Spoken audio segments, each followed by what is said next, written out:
D तो students अब हमारी एक्सरसाइज 1.3 स्टार्ट होगी। तो एक्सरसाइज 1.3 के ऊपर जो हमने करना है वो हमें रियल नंबर्स को एक्चुअल ज़िंदगी में यानी कि जो हमारी रियल लाइफ है ना उसमें हमने रियल नंबर का यूज़ देखना है। तो उसको स्टार्ट करने से पहले हम कुछ एग्जांपल्स भी करेंगे जो कि हमारी बुक में दी गई हैं और साथ साथ हम थोड़ी थ्योरी भी पढ़ेंगे कि आया कि रियल नंबर्स किस किस जगह पर इस्तेमाल होते हैं। तो हम स्टार्ट करेंगे रियल नंबर से। तो रियल नंबर्स हमारी ज़िंदगी के तकरीबन तकरीबन हर मामलात पे आपने कुछ काउंट करना है, आपने कुछ ऐड करना है, आपने सब्ट्रैक्ट करना है। आप हर चीज़ के लिए रियल नंबर ऐड करते हैं, ठीक है? अगर आप दुकान पर गए हैं, कोई चीज़ माँगी है, मुझे 4 अंडे दे दें, 4 किलो गोश्त दे दें, तो आप 4 का लफ्ज़ इस्तेमाल करें, 4 भी तो एक रियल नंबर है। इसी तरह से हमारे रियल नंबर्स की जो है ना वेरियस फ़ील्ड्स जो हमारी ज़िंदगी के मुख्तलिफ शोबे हैं, उनमें काम करता है और बहुत सा काम आता है, थोड़ा नहीं बहुत ज़्यादा काम आता है। सबसे पहले साइंस एंड इंजीनियरिंग में आप फिज़िक्स पढ़ लें, आप मैकेनिकल सिस्टम पढ़ लें, आप इलेक्ट्रिकल सर्किट्स पढ़ लें, आप ग कुछ भी पढ़ लें, लेकिन वो सब का सब में रियल नंबर्स ऐड होंगे। अगर आपने फिज़िक्स पढ़ी है तो आपको याद होगा हम इसमें न्यूमेरिकल्स करते हैं। अगर आपने फिज़िक्स पढ़ी है तो आपको पता होगा कि हम न्यूमेरिकल्स करते हैं फिज़िक्स में। हम मैकेनिकल इंजीनियरिंग करते हैं तो उसमें भी हमें चाहिए होते हैं रियल नंबर्स क्योंकि हमने मुख्तलिफ चीज़ों की क्वांटिटीज़ को बताना होता है। इलेक्ट्रिक सर्किट आपने सुना होगा 50 वॉट का बल्ब ले आओ, 100 वॉट का ले आओ। हम वाट्स गिनते हैं, वॉट्स गिनते हैं, वो सब के सब किसका है? रियल नंबर्स ही की मिसालें हैं। मेडिसिन एंड हेल्थ आप किसी भी दुकान पर जाते हैं, आप उन्हें कहते हैं कि अ, हमें ब्लड प्रेशर मेजर करना है, तो वो भी तो म नंबर्स में है ना। 120 ऊपर वाला होता है और नीचे वाला 80 होता है, तो हम मेजर करते हैं, तो ये भी नंबर्स हैं। यानी कि कहने का मकसद ये है कि रियल नंबर हेल्थ और मेडिसिन में भी यूज़ होते हैं, ठीक है? और आता है एनवायरमेंटल साइंस। एनवायरमेंटल साइंस में भी हम क्लाइमेट को पढ़ते हैं, तो हम तब भी रियल नंबर्स यूज़ करते हैं। पॉल्यूशन के कितना गंदा है, जैसे आप सुनते हैं जैसे स्मोक होती है कि सबसे गंदा शहर कौन-सा है और उसमें लाहौर, दिल्ली या नाम आता है, उनमें क्या होता है, तो वो कितने 463 आ रहे होते हैं, कभी उनकी एयर इंडेक्स, क्वालिटी इंडेक्स, कभी 300 आ रही होती है, तो वो 300, 400 क्या है, वो भी तो रियल नंबर्स ही हैं। तो रियल नंबर्स हम एनवायरनमेंट में भी यूज़ करते हैं। कंप्यूटर साइंस, जो तो बच्चे कंप्यूटर पढ़ेंगे वो याद करें, समझें कि उन्होंने एल्गोरिथम करना है, उन्होंने डाटा के साथ खेलना है, डाटा को यूटिलाइज़ करना है, डाटा कैसे वो इस्तेमाल करेंगे, डाटा को आपने कैसे दिखाना है, वो सब आपके रियल नंबर्स ही हैं। फॉर एग्ज़ाम्पल अगर आप किसी ई-कॉमर्स वेबसाइट पे काम कर रहे हैं और दिखा रहे हैं हमारे पास कितने यूज़र्स आए हैं 1 मिनट के, तो बताएँगे किसमें बताएँगे? नंबर्स में बताएँगे। नंबर्स क्या होते हैं? डेफ़िनेटली रियल नंबर्स होते हैं। तो रियल नंबर्स का बहुत ज़्यादा काम है कंप्यूटर साइंस के साथ, ठीक है? और फिर आता है नेविगेशन, ट्रांसपोर्टेशन। जीपीएस सिस्टम आज के दौर में किसने इस्तेमाल नहीं किया होगा? आप में से हर बच्चा जीपीएस सिस्टम को यूज़ करता होगा। उबर मंगवाएँ, इन ड्राइव करें, हमारा जीपीएस सिस्टम अपने आप एक्टिवेट हो जाता है। उसमें हमें पिन आती है कि ये इस 2.77 डिग्री नॉर्थ में खड़ा है या साउथ में खड़ा है। वो भी तो पॉइंट्स है ना, वो भी पॉइंट्स भी ये नंबर्स भी तो रियल नंबर्स ही है ना। तो हम जीपीएस करें, फ्लाइट प्लानिंग करें, क किसी भी नेविगेशन या ट्रांसपोर्ट करें, हमें चाहिए होता है। उसमें स्पीड भी आ जाती है। आर्किटेक्ट आप में से कई लोग सर्वे करेंगे, आर्किटेक्ट बनेंगे, बताएँगे कि किस एंगल पे हम ये इस बिल्डिंग की शेप बनाएँ, तो उसमें से हमें एक बहुत अच्छा किस्म का एक आउटपुट आएगा और ये एस्थेटिक लुक देगा, खूबसूरत लगेगा। तो ये भी सारा नंबर सिस्टम का ही काम है। और आखिरी चीज़ है statistics and data. Again statistics and data पहले तो हमारे साथ हम इस्तेमाल करते थे सर्वेस में। लेकिन जब से कंप्यूटर साइंस में डाटा साइंस की फील्ड आई है, स्टैटिस्टिक्स और डाटा ने एक अलग तरह का शक्ल ले ली है। तो उसमें भी हम नंबर्स ही इस्तेमाल करते हैं, ठीक है? क्योंकि इसमें मैं आपको बहुत इन डेप्थ नहीं जाऊँगा क्योंकि इन सब बच्चों ने अब जब आप आगे चलेंगे ज़िंदगी में और इन इन फ़ील्ड्स में जाके अपनी महारतें हासिल करेंगे इंशाल्लाह, तो आपको यकीनन यकीनन समझ आएगा कि हम नंबर्स को कैसे इस्तेमाल करते हैं, ठीक है? तो हम अ, देर किए बगैर चलते हैं अपनी फर्स्ट एग्ज़ाम्पल के ऊपर जो कि एग्ज़ाम्पल नंबर 9 है, एक्सरसाइज़ 1.3 से पहले कौन-सी है example number 9। The sum of 2 real numbers. हमें उसमें बताता है, देखें स्टूडेंट ये बताता चला जाऊँ आपको कि हम नीचे टाइम स्टैम्प क्यों देते हैं, आप टाइम स्टैम्प पे क्लिक करके अपनी रिक्वायर्ड क्वेश्चन एग्ज़ाम्पल या जो चीज़ आपको समझ नहीं आ रही है वहाँ जा सकते हैं, ठीक है? और मैं पूरी की पूरी एक्सरसाइज़ ही करवाऊँगा और मेरा थोड़ा तरीका थोड़ा स्लो होगा कि आपको समझ आए। स्लो मतलब इतनी स्पीड रखूँगा कि आपको तसल्ली से क्वेश्चन समझ आए कि कौन सी चीज़ें कहाँ से आ रही हैं। तो ज़्यादा देर किए बगैर हम क्वेश्चन की तरफ पहुँचते हैं। वो कहता है the sum of 2 real numbers. 2 real numbers हैं, वी डोंट नो कौन से। उनका जो सम है वो 8 है और जो उनका डिफरेंस है वो 2 है। तो सबसे पहले आप क्या करें, आप सोचें, अब लेट करें, लेट 2 रियल नंबर्स। ज़ाहिर-सी बात है हम लेट ही करेंगे ना, हमें तो पता ही नहीं है कौन-कौन से हैं वो। तो मैं कहता हूँ एक ए है और दूसरा क्या है, बी है। तो उसने हमें पहली कंडीशन क्या दी है, अकॉर्डिंग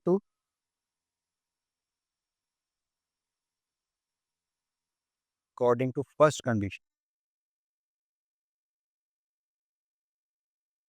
फर्स्ट कंडीशन है कि जब हम इन दोनों को ऐड करेंगे, यानी कि ए प्लस बी को ऐड करेंगे तो आंसर क्या आएगा, ए। इसको मैं इक्वेशन 1 कह देता हूँ, ठीक है? इसी तरह से अकॉर्डिंग टू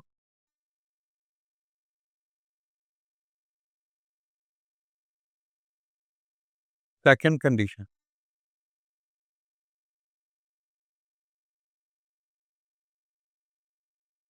सेकंड कंडीशन में क्या है कि जब हम इन दोनों को माइनस करेंगे तो आंसर आएगा 2। मैं इसको क्या कह देता हूँ, इक्वेशन नंबर 2, ठीक है? अब क्या करेंगे, अब आपने इसमें से कोई नंबर निकालना है, कोई नंबर मतलब ए और बी निकालना है। हम क्या करेंगे, सबसे पहले इक्वेशन 1 एंड 2 ऐड करेंगे। कितना मैं लिख देता हूँ, ऐड इक्वेशन 1 एंड 2। तो इक्वेशन 1 क्या है, A plus B is equals to 8, और इक्वेशन बी क्या है, सॉरी इक्वेशन 2 है A minus B is equals to 2। तो जब इन्हें ऐड करेंगे तो क्या आंसर आएगा, मैं इसको आगे यहाँ ले जाता हूँ।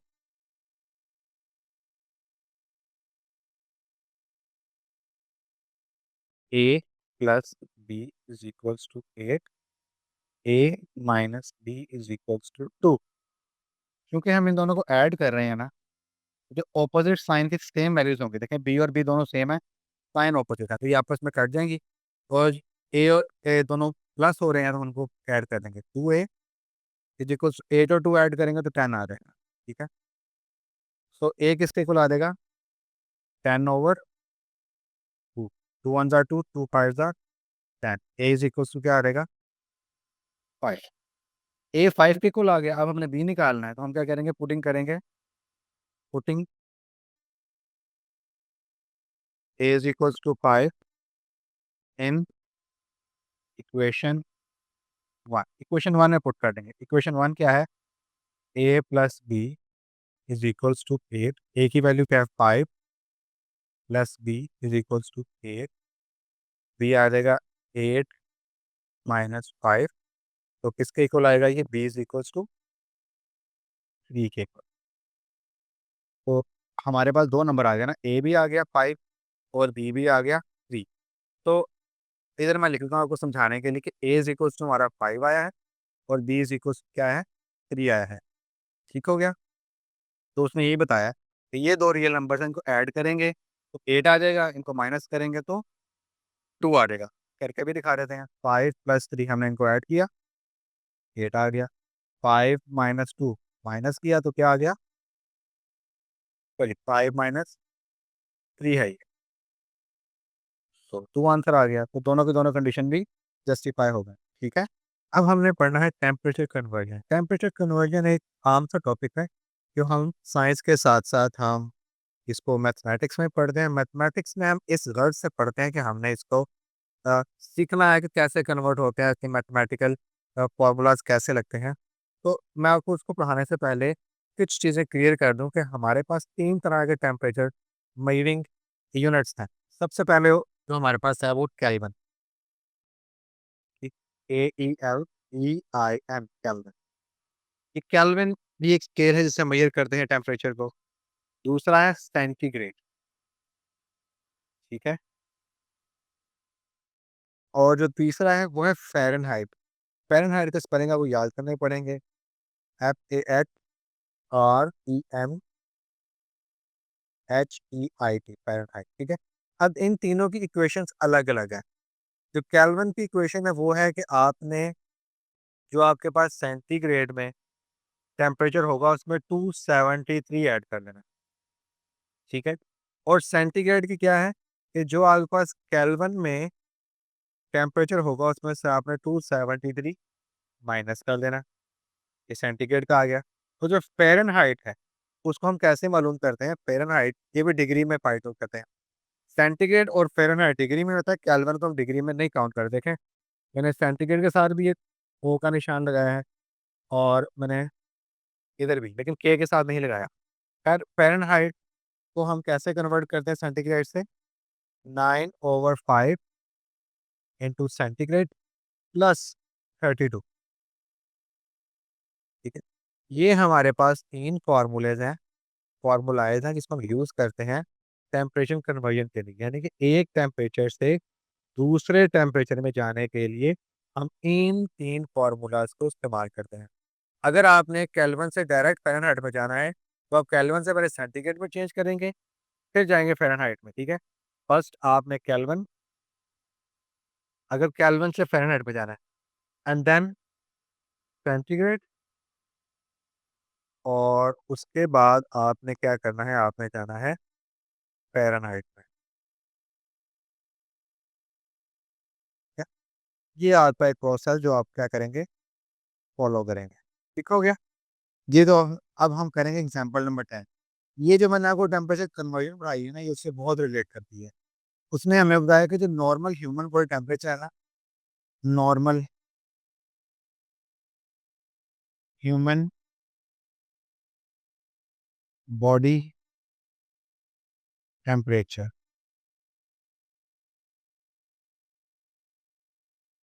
इन फ़ारेनहाइट,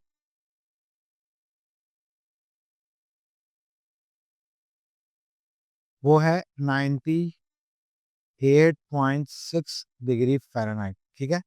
हमने ये करना है, कन्वर्ट करना है इसे इनटू सेंटीग्रेड, ठीक है? यानी कि किसमें करना है? सेंटीग्रेड। तो इसका फ़ॉर्मूला मैंने अभी आपको बताया है। यूजिंग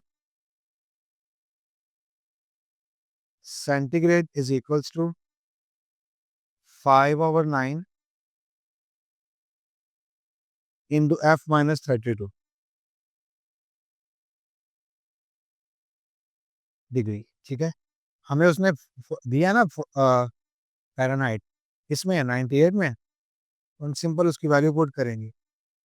5/9 फ़ारेनहाइट की वैल्यू क्या है? 98.6 डिग्री माइनस 32, ठीक है? तो क्या वैल्यू आएगी सेंटीग्रेड की? 5/9 माइनस करेंगे तो क्या आएगा? 66.6, ठीक है? और आप 5 और 9 को डिवाइड करें कैलकुलेटर से, क्या आंसर आएगा आपके पास? 0.55, ये चलता जाएगा। तो आपने किससे मल्टीप्लाई करना है इसे? 66.6 से। जो आपके पास सेंटीग्रेड की वैल्यू है क्या आएगी? वो आएगी 37 डिग्री। नॉर्मल बॉडी टेम्परेचर जो इंसान का है फ़ारेनहाइट में, वो होता है 98.6 डिग्री, ठीक है? और जो सेंटीग्रेड में है वो है 37 डिग्री, ठीक है? और अब इसको हमने कन्वर्ट करना है केल्विन में भी, ठीक है? ये तो हो गया ना सिंपल सा।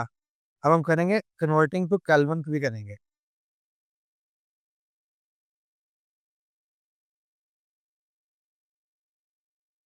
केल्विन में कन्वर्ट करने के लिए ना इसका बहुत आसान सा फॉर्मूला है।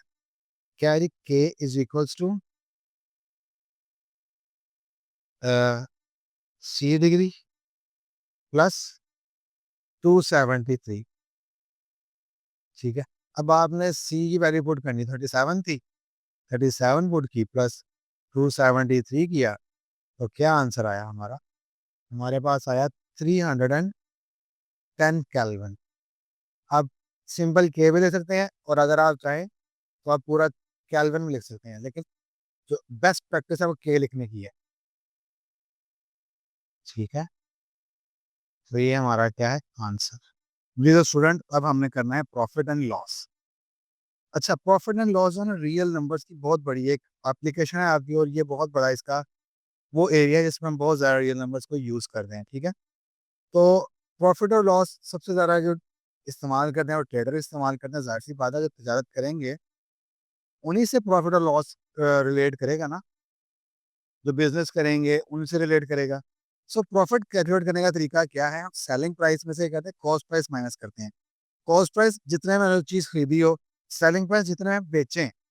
अगर सेलिंग प्राइस ज़्यादा है, अगर सेलिंग प्राइस ज़्यादा है कॉस्ट प्राइस से, तो क्या होगा?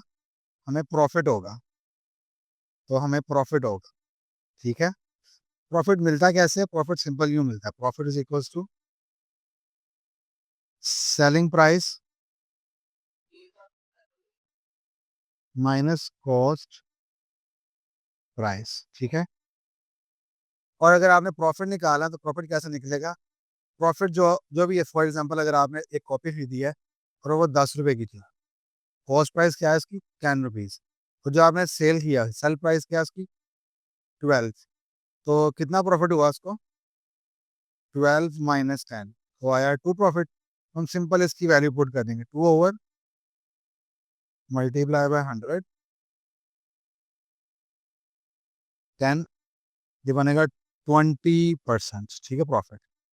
यानी कि परसेंटेज भी निकाल सकते हैं हम, प्रॉफिट भी निकाल सकते हैं। प्रॉफिट निकालना है, सिंपल प्रॉफिट, तो हम इस फॉर्मूले से निकालेंगे, sale price minus cost price. अगर आप चाहते हैं कितने परसेंट प्रॉफिट हुआ, तो अब ये फॉर्मूला यूज़ करेंगे। परेशान नहीं होना स्टूडेंट्स साथ में, हम जो आज एग्जांपल्स और क्वेश्चंस करेंगे उसमें हमने ये बाकायदा तौर पे किया है, ठीक है? So don't worry about it. चलें, अब हमारा लॉस है। लॉस क्या होता है? जब आप कोई चीज़ खरीदें, फॉर एग्जांपल आपने कॉस्ट प्राइस की एक कॉपी खरीदी है, वो थी ₹10 की। जब आपने उसे सेल किया, तो 10 की नहीं बिकी, बल्कि ₹8 की बिक गई है, क्योंकि उसकी प्राइस कम हो गई। तो आपको क्या हुआ? लॉस हुआ ना। लॉस क्या होता है? कॉस्ट प्राइस में से हम सेल प्राइस माइनस कर देते हैं। 10 माइनस 8 कितना लॉस हुआ आपको? आपको 2 लॉस हुआ।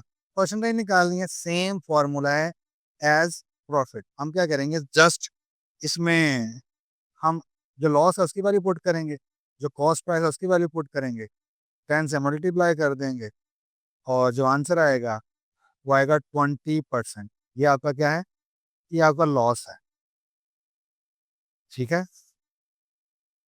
तो एग्जाम्पल नंबर 11 की तरफ मूव करते हैं। तो उसमें कहता है हुमैल ने परचेज की है बाईसाइकिल ₹4, 6500 सो कॉस्ट प्राइस क्या है इसकी?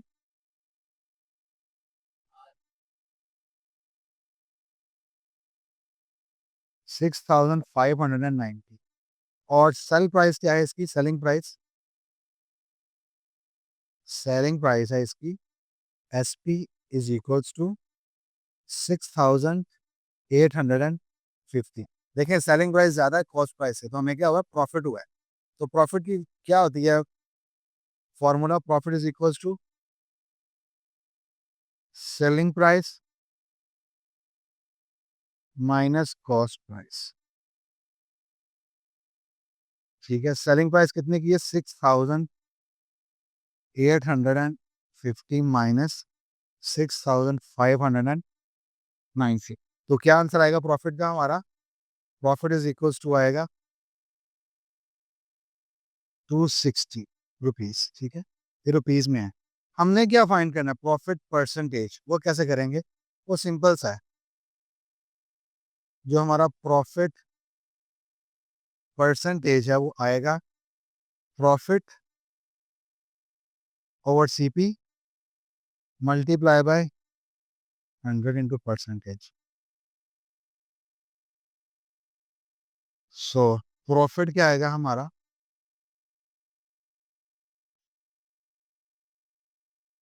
प्रॉफिट क्या है हमारी? 260। कॉस्ट प्राइस क्या आएगा? 6590। इसको हमें किससे मल्टीप्लाई करना है? 100 से। जो ऊपर की वैल्यू आएगी वो क्या आएगी? ठीक है, 26,000। इसको मल्टीप्लाई करेंगे 6590 के साथ, तो क्या परसेंटेज आएगी इसकी? आएगी 3.94%। ये प्रॉफिट है आपका। और ये प्रॉफिट परसेंटेज किसके इक्वल हो जाएगी?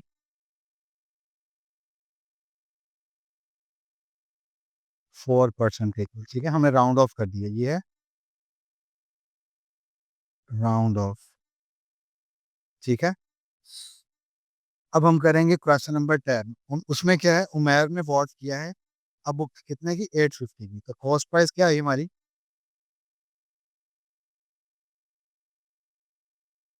850। और हमारी सेलिंग प्राइस कितनी आई है?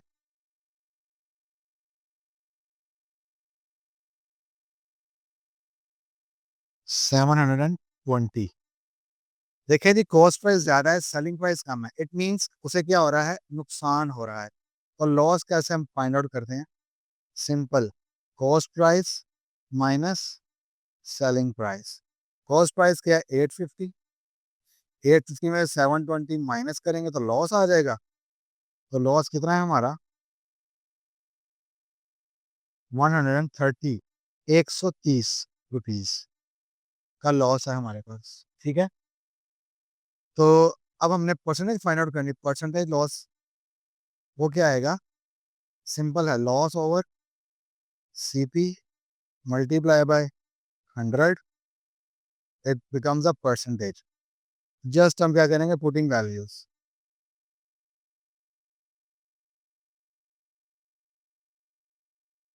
तो परसेंटेज लॉस क्या आ जाएगी? लॉस क्या है आपका? सबसे पहले 130 रुपीज का लॉस है आपको। और कॉस्ट प्राइस क्या थी? 850 मल्टीप्लाई क्या करेंगे? 100 के साथ। तो जब आपने 100 किया, क्या हो गया? 1,30,000 बन गया ओवर 850, ठीक है? जब आप डिवाइड करेंगे तो आंसर क्या आएगा? 15.29%। अच्छा, इसमें परसेंटेज का साइन लगाना मत भूलिएगा, ये बहुत ज़रूरी है आपको याद रखना है। परसेंटेज का साइन लाजमी लगाना है आपने। अब आएगा हमारे पास 13 क्वेश्चन, जिसको समझें पहले। सलीम है, नदीम है और तनवीर है, इन तीनों ने मिलकर कारोबार किया और उन्हें प्रॉफिट मिला कितना? 4,50,000। और उनकी इन्वेस्टमेंट की रेशियो क्या थी? 4, 7 एंड 14। जो पहली रेशियो है वो पहले बंदे की है, वो किसकी थी? सलीम की। दूसरी रेशियो होगी नदीम की, और तीसरी होगी तनवीर की, ठीक है ना? तो सबसे पहले हम इसको सोल्यूशन लिखते हैं यहाँ पे। सोल्यूशन में सबसे पहले क्या करेंगे? हम लिखेंगे profit. What is profit? 4,50,000 rupees, ठीक है? ये प्रॉफिट है। रेशियो क्या है? रेशियो उसने दी है 4, रेशियो 7, रेशियो 14। याद रखें, जिसकी सबसे छोटी रेशियो है उसे सबसे कम प्रॉफिट होता है, जिसकी सबसे बड़ी रेशियो है उसे सबसे ज्यादा प्रॉफिट होता है, ठीक है? और इसके बाद हमने इसका सम लेना है। जब आपको ऐसे क्वेश्चन आए ना, जिसमें तीन बंदे कुछ खास रेशियो के साथ कोई कारोबार कर रहे हैं, उन्हें प्रॉफिट हुआ है, लॉस हुआ है, तो आपसे पूछे कि आपने अलग अलग बंदे का हिस्सा बताना है, तो आप सबसे पहले ये करेंगे, सम निकालेंगे रेशियो का। सम ऑफ रेशियो क्या होगी? 4 + 7 + 14 क्या बनेगा? 25, ठीक हो गया? ये सम आ गया। अब आपने ये करना है, सबसे पहले हम निकालेंगे सलीम्स रेशियो। क्या करेंगे? सलीम्स प्रॉफिट निकालेंगे। सलीम का प्रॉफिट निकालना है, बहुत आसान है। जस्ट आपने सलीम की रेशियो लिखनी है ऊपर, नीचे टोटल रेशियो लिखनी है और मल्टीप्लाई कर देना जो प्रॉफिट हुआ है, ठीक है? और जब ये से कट होगा तो आएगा 18,000। कितना बनेगा? ये 72,000 किसका प्रॉफिट है? ये सलीम का।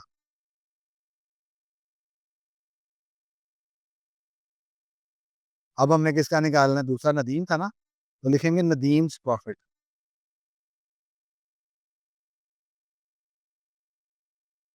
नदीम का प्रॉफिट क्या है? सबसे पहले क्या करेंगे? उसकी रेशियो लिखेंगे, 7/25 टोटल मल्टीप्लाई बाय 4,50,000, ठीक है? और जब 25 डिवाइड होगा इसके साथ तो आएगा 18,000। तो कितना आएगा? 7 × 18,000।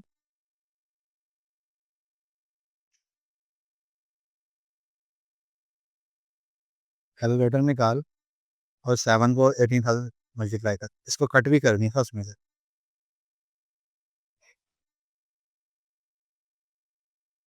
आपका आएगा 1,26,000, ठीक है। तो ये नदीम्स प्रॉफिट है, ठीक है। तो ये नदीम का क्या आया, प्रॉफिट आया। अब हम निकालेंगे तनवीर प्रॉफिट। अच्छा, ये भी बहुत आसान है, समझ तो आप गए ही होंगे। क्या करना है, हमें नदीम की रेशो पर रखनी है, नीचे टोटल रेशो लिखनी है, मल्टीप्लाई कर देना 4,50,000 के साथ, ठीक है। तो कट होगा तो 18,000 आंसर आएगा। और 14 को जब हम 18,000 से मल्टीप्लाई करेंगे तो क्या आंसर आएगा, ये आंसर आएगा 2,52,000, ठीक है। 2,52,000 ये किसका प्रॉफिट है, तनवीर प्रॉफिट, ठीक है। अच्छा, अब एक चीज़ आपने बात, ये चीज़ ना याद रखनी है इधर, जब आप, ये वैसे मैंने पूरा कर दिया, इसका आंसर आ चुका है, ये एडिशनल आपके लिए है। जब आप इन तीनों को ऐड करेंगे ना, 72,000 प्लस 1,26,000 प्लस 2,52,000, तो आपका आंसर क्या आएगा, 4,50,000, ठीक है। ये सेम आना चाहिए, अगर ये सेम आ जाएगा इसका मतलब है आपने जो क्वेश्चन किया है वो बिल्कुल ठीक किया है, ठीक है। अब हमारी लास्ट एग्जांपल है, जो कि एक्सरसाइज 1.3 से पहले है, और ये एग्जांपल अपनी नौयत की एक डिफरेंट एग्जांपल है। आपने इसको ज़रूर करना है और ये इम्पोर्टेंट एग्जांपल है, इस इसके पेपर में आने के चांस भी ज़्यादा हैं, ठीक है। हमेशा वो चीज़ पेपर में आती है जो थोड़ी सी डिफरेंट हो, ठीक है, फॉर पेपर।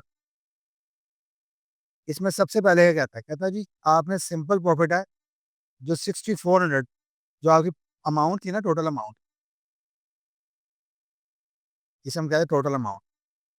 अच्छा बच्चों, एक और चीज़ आपने साथ ही याद रखनी है, टोटल अमाउंट को हम प्रिंसिपल भी कह सकते हैं, प्रिंसिपल और प्रिंसिपल अमाउंट, आपका जो दिल करे वो कह लें, तीनों चीज़ें ओके हैं। क्या है वो, 6,400 रुपीज़, ठीक है, इतने रुपए हैं। और उसको कितना प्रॉफिट मिला है, प्रॉफिट मिला है उसे, सिंपल पी लिख देते हैं इसका, 3,840 रुपीज़, 3,840 रुपीज़, ये आ गया आपका प्रॉफिट। और उसका टाइम कितना लगा है, टाइम है उसका 12 ईयर्स, ठीक है। अब फॉर्मूला क्या है हमारा रेट निकालने के लिए, उसने कहा रेट निकालें कि उसे एक साल में कितने परसेंट मुनाफा मिला है, उसे रेट कहते हैं। कितने साल में उसे कितने परसेंट प्रॉफिट मिला उसे रेट कहते हैं। For rate we have, rate के लिए हम क्या यूज करेंगे, सिंपल लिखते हैं आप यहाँ पे, रेट इज इक्वल्स टू क्या आएगा, अमाउंट ऑफ प्रॉफिट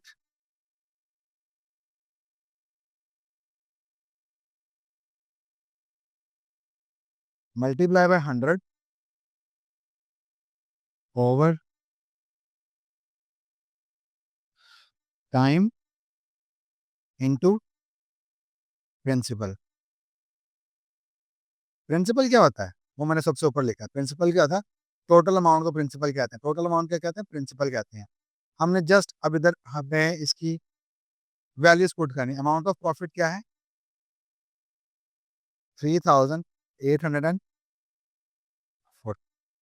100 से मल्टीप्लाई कर देंगे, टाइम क्या है 12, और प्रिंसिपल क्या थी 6,400, ठीक है। सो क्या आएगा इसका आंसर,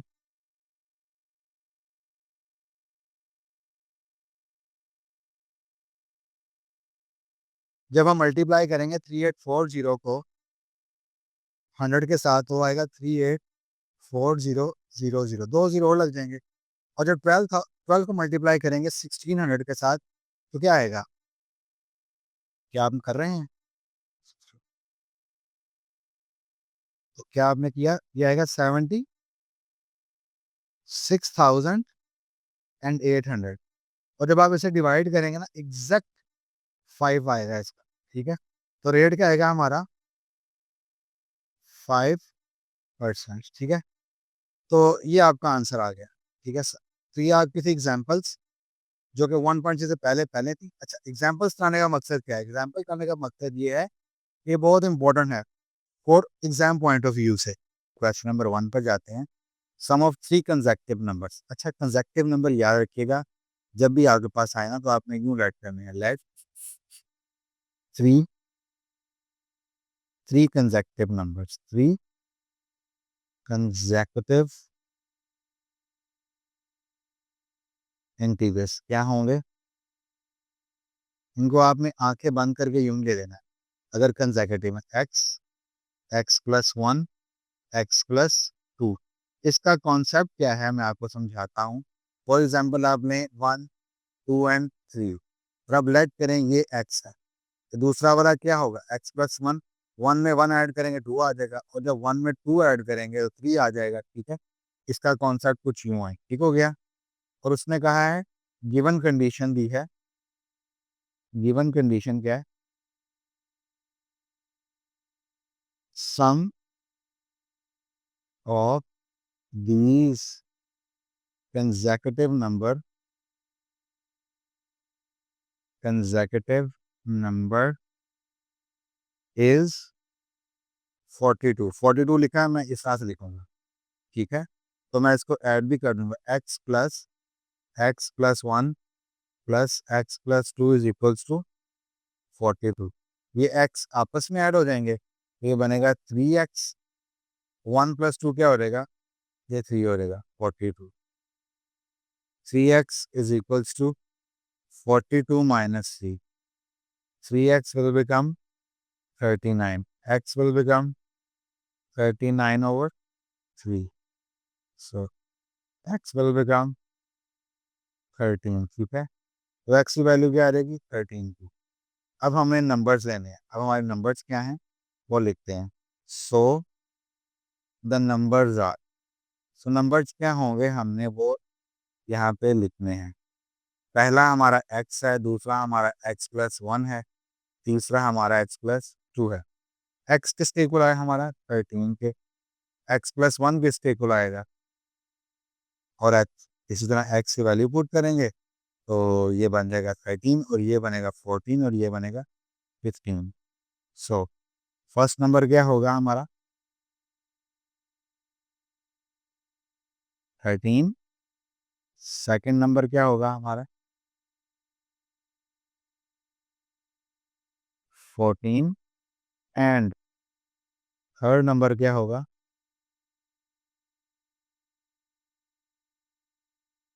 15। ठीक है, तो उम्मीद है आपको ये समझ आया होगा। ठीक है, अगर आपको नहीं समझ आया, आप वीडियो को दोबारा चलाएं और देखें। मैंने एक एक चीज़ को साफ साफ सुथरे तरीके से और बड़े आराम से इसे सॉल्व किया है। ठीक है जी, तो स्टूडेंट्स अब हमने करना है क्वेश्चन नंबर 2। सो इसके लिए मैंने एक डायग्राम नहीं बनाई, इसको बुक में आपके डायग्राम बन गया। आप चाहें तो डायग्राम भी बना सकते हैं। ठीक है, तो मैं तो यहाँ डायग्राम बनाऊंगा आपके लिए ताकि आपको बता सकूँ। इसमें एक हमारे पास राइट ट्राइंगल है। ठीक है, जिसे जोड़ा गया है यूं करके। इसमें इसके 3 पॉइंट्स हैं, पॉइंट ए और point B and point C. जो ए और सी की लेंथ है ना वो इसमें बी है। वो क्या है इसमें? √3 प्लस √5। ठीक है, और उसका एरिया दिया है। उसने कहा है कि ये वाली लेंथ, ये ए बी लेंथ आप क्या करनी है? फाइंड आउट करनी है। तो सबसे पहले हम इसको लिखते हैं, लेंथ ऑफ ए सी क्या है? √3 प्लस √5 सेंटीमीटर। ठीक है, और जो एरिया दिया है उसने, एरिया ऑफ ट्राइंगल, वो कैसे लिखते हैं हम? इस तरह भी लिख सकते हैं। ये इसका सिंबल है, एरिया ऑफ ट्राइंगल का ये सिंबल है। तो क्या लिख सकते हैं? 1 प्लस √15 सेंटीमीटर स्क्वायर। ठीक है, जो एरिया है वो किसके इक्वल है? वो होता है लेंथ मल्टीप्लाई बाय उसकी height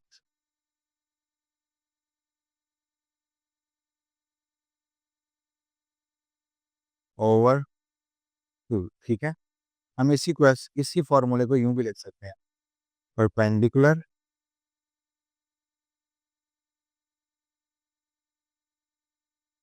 perpendicular into base over over 2, ये एरिया के इक्वल है। इसके इक्वल है एरिया के। अच्छा, एरिया उसने हमें दिया हुआ है। एरिया किससे को दिया उसने? 1 + √15। तो मैं यहाँ लिख रहा हूँ इसकी वैल्यू 1 + √15। परपेंडिकुलर क्या होता है? परपेंडिकुलर है उसका, इसमें हमें दिया है ए बी, हमने से फाइंड आउट करना है। ठीक है, बेस दिया है उसमें हमें क्या? √3 + √5 ओवर 2। ये 2 इससे मल्टीप्लाई होगा, ये हो जाएगा 1 + √15, और ए भी यूं ही रहेगा। ये जो ये मल्टीप्लाई हो रहा है यहाँ, यहाँ पे क्या हो रहेगा? ये डिवाइड √3 + √5। ठीक है,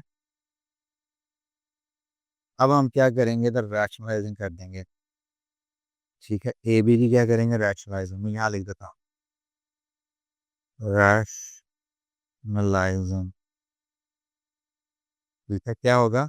हम ए पहले लिखेंगे, ऊपर जो लिखी वैल्यू हो 1 + √15 ओवर, नीचे लिख लेंगे √3 + √5। जब इसे रैशनलाइज करेंगे क्या करेंगे?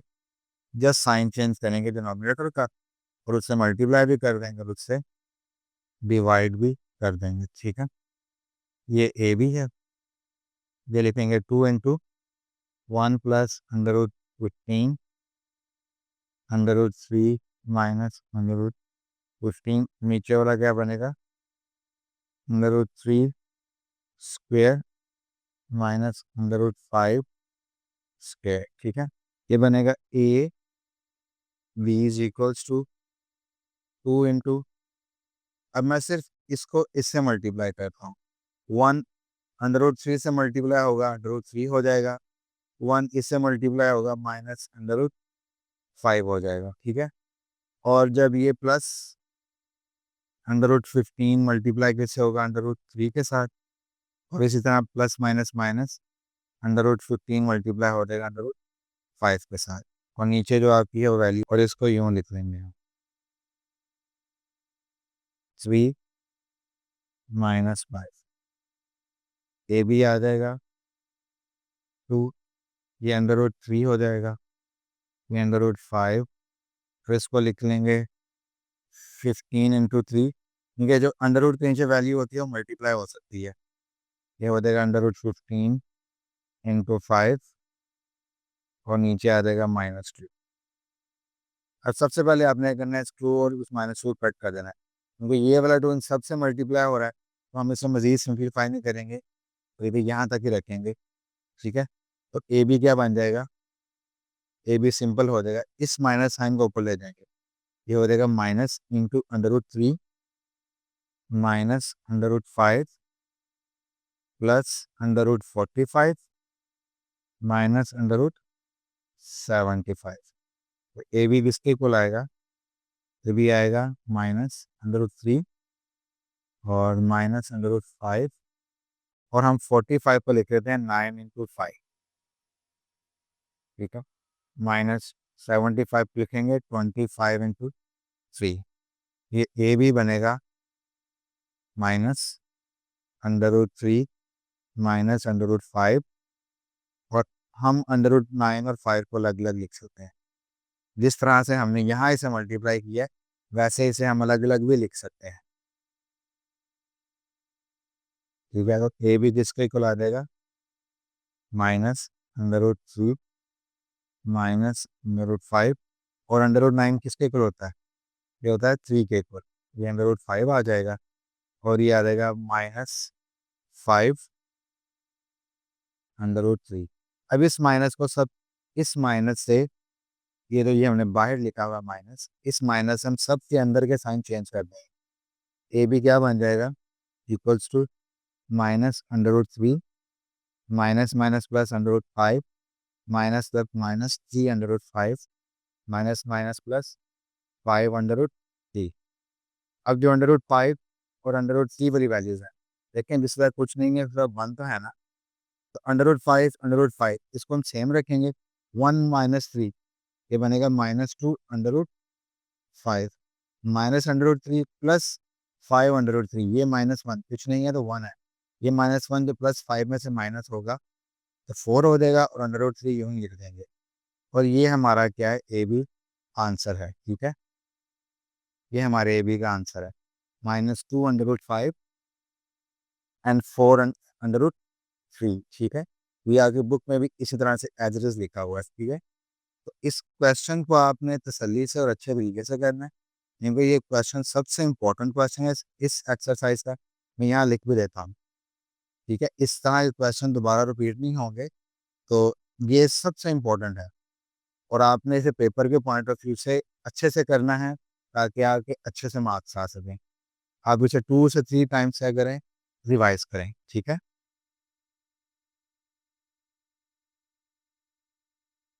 जी तो स्टूडेंट्स अब हमारा है क्वेश्चन नंबर 3।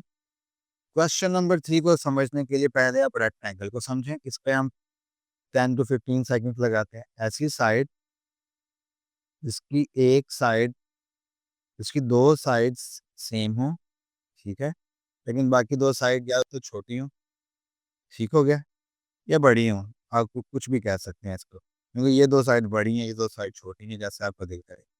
एनीवेज उसने कहा ये साइड है ना, ये वही लेंथ जो है, ये लेंथ वो क्या है, √18 प्लस 2, और जो ये साइड है इसे हम विथ भी कहते हैं। क्या कहते हैं, विथ। ये किसके इक्वल है, 5 माइनस 4/√2। ठीक है, तो मैं यहाँ लिखता हूँ सबसे पहले, जो लेंथ है वो किसके इक्वल है, 2 प्लस √18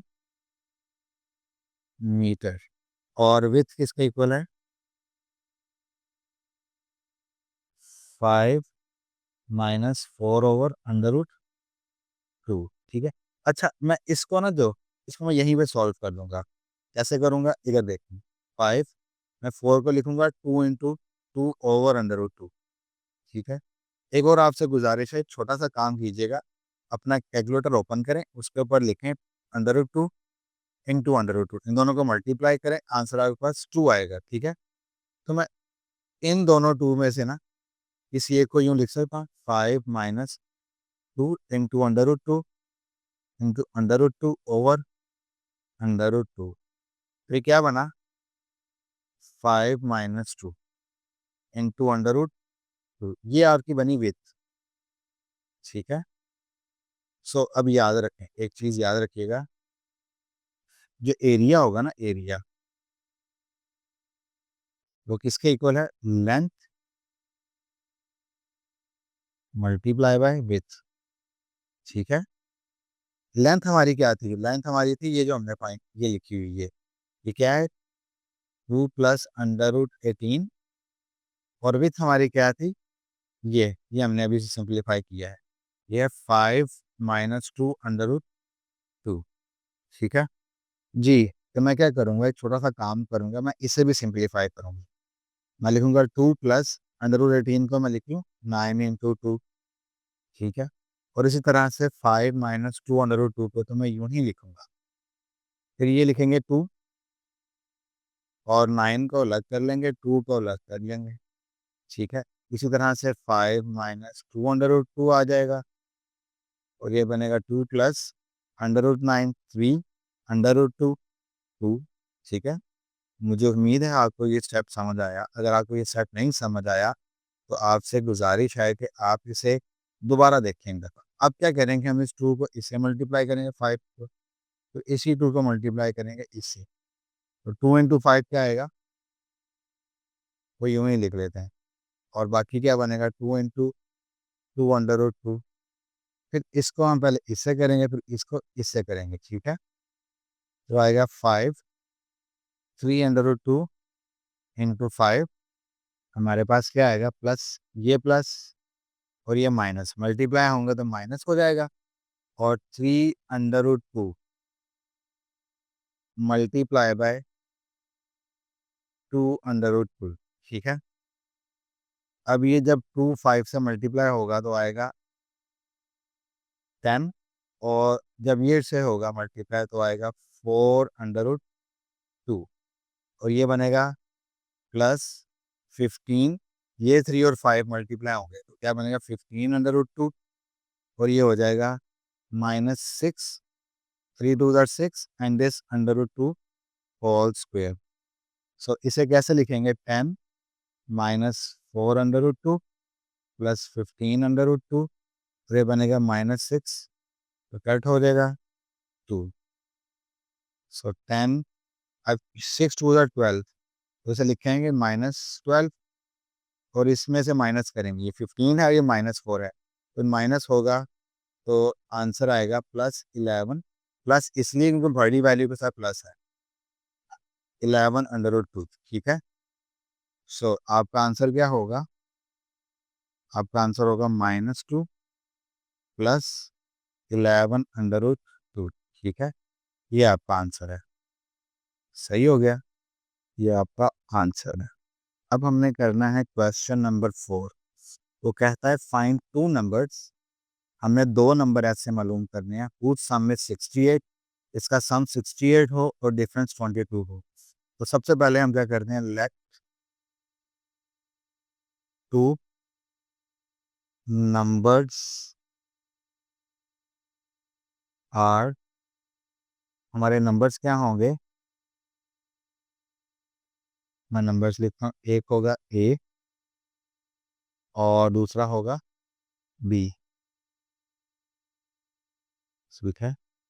इधर एन भी लिख देते हैं, ठीक है। एक नंबर ए है और एक नंबर बी है, और जब इन नंबर्स को ऐड करेंगे ए प्लस बी, तो किसके इक्वल आएंगे, ये 68 के, इसे इक्वेशन 1 कह देते हैं। और वो कहता है इन्हीं नंबर्स को जब आप माइनस करेंगे तो ये 22 के इक्वल होंगे, तो इसे इक्वेशन 2 कह देते हैं, ठीक है। अब आपने क्या करना है, सिंपल सा काम करना है, एडिंग इक्वेशन 1 एंड 2 करना है। इक्वेशन 1 और 2 को ऐड कर देंगे, ये बनेगा a plus B is equals to, sorry, a plus b, अच्छा जो राइट साइड है वो राइट साइड में ऐड होगी, जो लेफ्ट साइड है वो लेफ्ट साइड में ऐड होगी, a minus b and 68 plus 22, this will become, तो ये क्या बनेगा, a plus b plus a minus b plus b से कट हो जाएगा, और ये हो जाएगा 90, तो ये बनेगा 2a इज इक्वल्स टू 90। ए किसको इक्वल आएगा, 90/2 के, ए किसके इक्वल बना 45, ठीक है। सो ए इज इक्वल्स टू क्या है 45, ठीक हो गया। सो हम क्या करेंगे, पुटिंग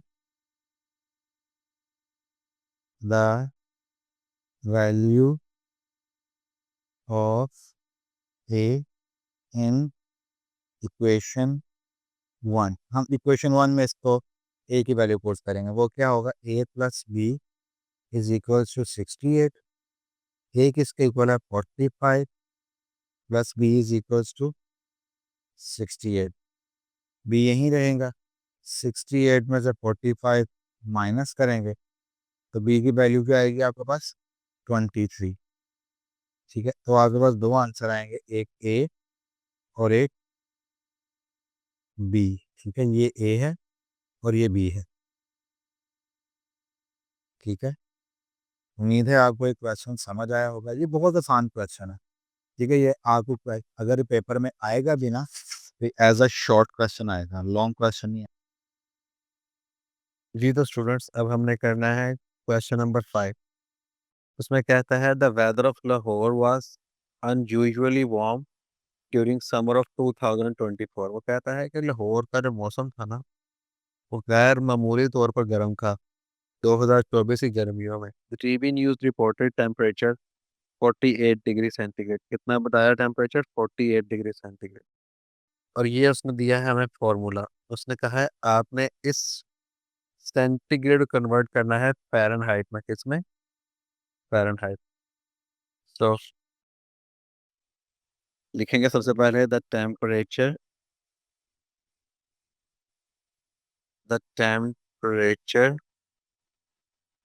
इन सेंटीग्रेड। तो क्या है टेम्परेचर? 48 डिग्री सेंटीग्रेड, ठीक है। सो उसने हमें फॉर्मूला भी दिया है। फॉर्मूला है, formula is Fahrenheit is equals to 95 degree centigrade plus 32, ठीक है। अब इस फॉर्मूले में हमने कुछ नहीं करना सिवाय इस चीज़ के कि हमने इसमें अपनी गिवन वैल्यू पुट कर देनी है। गिवन वैल्यू हमारी क्या है? जहाँ डिग्री सेंटीग्रेड लिखा है वहाँ हम पुट कर देंगे 48 को, ठीक है, प्लस 32। आपका दिल करे तो लगा लें डिग्री सेंटीग्रेड, नहीं दिल करे तो उसका कोई इशू नहीं है। तो जब आप 48 को 9 से मल्टीप्लाई करेंगे तो आपका आंसर आएगा 432 डिवाइडेड बाय 5 प्लस 32। अब जब 432 को 5 से डिवाइड करेंगे तो आंसर आएगा 86.4 प्लस 32, ठीक है। और जब आप इसमें ऐड करेंगे 86 में 32 को तो आंसर आएगा 118.4 डिग्री फ़ारेनहाइट, ठीक है ना। ये आपका आंसर आएगा और यही हमारा क्या है? आंसर है, ठीक है। दिस इज आवर आंसर, ठीक है। बहुत आसान हमारा क्वेश्चन था, उम्मीद है आपको समझ आया होगा। जी तो स्टूडेंट्स, अब हमने करना है क्वेश्चन नंबर 6। क्वेश्चन नंबर 6 एक बहुत इंटरेस्टिंग सच क्वेश्चन है जिसमें वो कहता है the sum of the ages of father and son. बाप और बेटे की जो एज है ना उसका सम जो है ना वो 72 ईयर्स। सबसे पहले हम लिखते हैं सोल्यूशन। क्या लिखते हैं? सोल्यूशन। सोल्यूशन क्या है? सोल्यूशन है लेट एज ऑफ फादर। जो फादर की एज है वो ए है and age of son, son की एज है बी। सो अकॉर्डिंग टू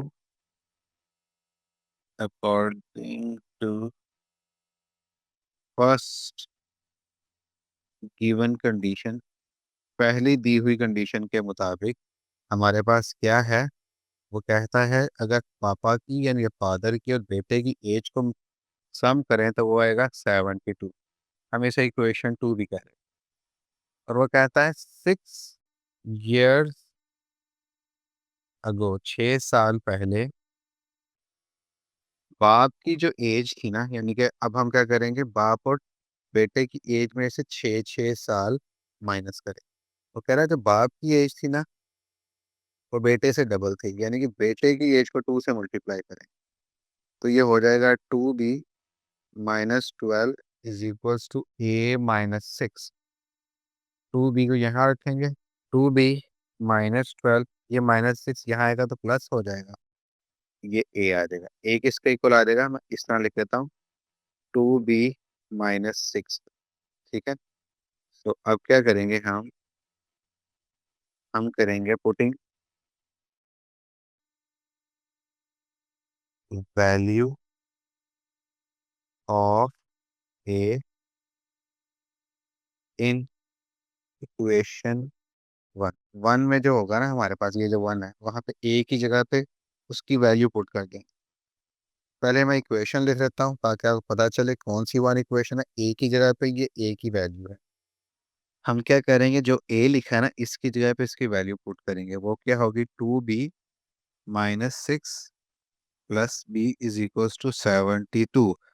ये 2b और ये 1b ऐड हो जाएंगे तो बनेगा 3b - 6 इज इक्वल्स टू 72। ये -6 यहाँ ऐड होगा तो क्या बनेगा? 3b 72 plus 6।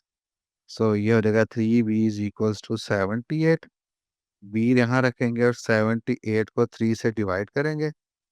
3 2 ज़ा 6 बी की वैल्यू आएगी 26, ठीक है। और 6 ईयर अगो क्या होगा फिर बी की value? 6 years ago the age of son वो क्या थी? B-6। सो ये 6 थोड़ा सही लिखना है। बी क्या आया हमारा? 26, -6 करेंगे तो क्या आंसर आएगा? 20। ये हमारा आंसर आ गया किसकी? As of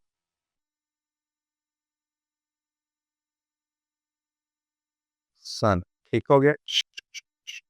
he the students, अब हमारा है क्वेश्चन नंबर 7। क्वेश्चन नंबर 7 बहुत आसान क्वेश्चन है, जिसमें वो कहता है कि Mirha bought a toy of rupees 1500 and sold of at rupees 1520। तो कॉस्ट प्राइस क्या थी?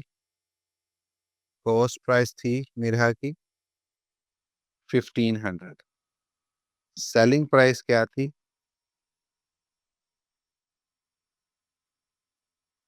सेलिंग प्राइस है 1520 रुपीज। तो उससे प्रॉफिट हुआ ना, क्योंकि ज़्यादा है तो प्रॉफिट कितना आएगा? हम जानते हैं प्रॉफिट जो होता है वो क्या होता है? Selling price minus cost price होता है। तो सेलिंग प्राइस थी 15,200, 1,520 माइनस 1500। तो कितना बना हमारा प्रॉफिट? ये बना 20 रुपीज। हमने प्रॉफिट में नहीं हम इंटरेस्टेड, हम इंटरेस्टेड ना प्रॉफिट परसेंटेज में। तो अच्छा, प्रॉफिट परसेंटेज का फार्मूला मैंने बताया था, बल्कि हमने जो हम थ्योरी पढ़ी थी 1.3 से पहले, उसमें बाकायदा तौर पे आपको बताया गया था प्रॉफिट का फॉर्मूला। तो वो क्या था?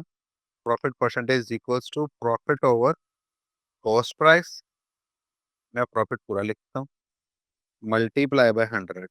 ठीक है। अब प्रॉफिट की वैल्यू पुट करेंगे। प्रॉफिट की वैल्यू थी 20 ओवर, और कॉस्ट प्राइस क्या थी? 1500 मल्टीप्लाई बाय 100। ये 20 कट कर जाएंगे आपके पास, और आपके पास सिंपल परसेंटेज जो प्रॉफिट आएगा वो किसके इक्वल आएगा? वो आएगा 20/15 के। जब आप इसे डिवाइड करेंगे तो आपके पास, इसको आप फर्दर डिवाइड कर लें तो ये बनेगा 4/3। परसेंटेज प्रॉफिट किसके इक्वल आया? 4/3। और जब आप इसको फर्दर डिवाइड करेंगे तो क्या बनेगा? Is equals to 1.333%। ठीक है। ये क्या आ गया आपका आंसर? ठीक है जी। तो स्टूडेंट्स, अब हम क्वेश्चन नंबर 8 पर आ गए हैं। वो कहता है the annual income of Tayyab is 9,60,000। जो टोटल इनकम है तैयब की वो कितनी है? 9 लाख टोटल इनकम और तैयब कितनी है वो?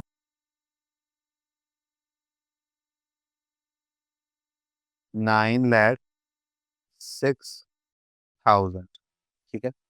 और उसमें से एग्जाम्प्टेड है 1,30,रुपीज। एग्जाम्प्टेड कितने हैं? एग्जाम्प्टेड का मतलब होता है निकले हुए, या यूं कहीं उसने खर्च कर लिए या कहीं उसके लग गए। ठीक है, टैक्स दे दिया उसने, तो उसकी ये है। तो रिमेनिंग कितनी बचेगी?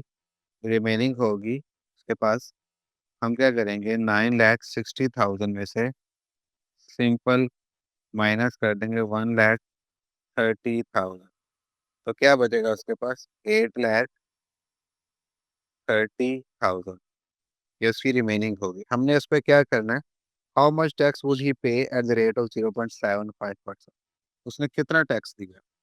सबसे पहले आप तो लिख लेना कि रेट ऑफ टैक्स क्या है। रेट ऑफ टैक्स है जी 0.75%। ठीक है। हमने सिर्फ इसे कन्वर्ट करना है। अब इसको कन्वर्ट करेंगे डेसिमल में, तो क्या करेंगे? परसेंटेज का साइन है ना, तो ये डिवाइड हो जाएगा 100 में।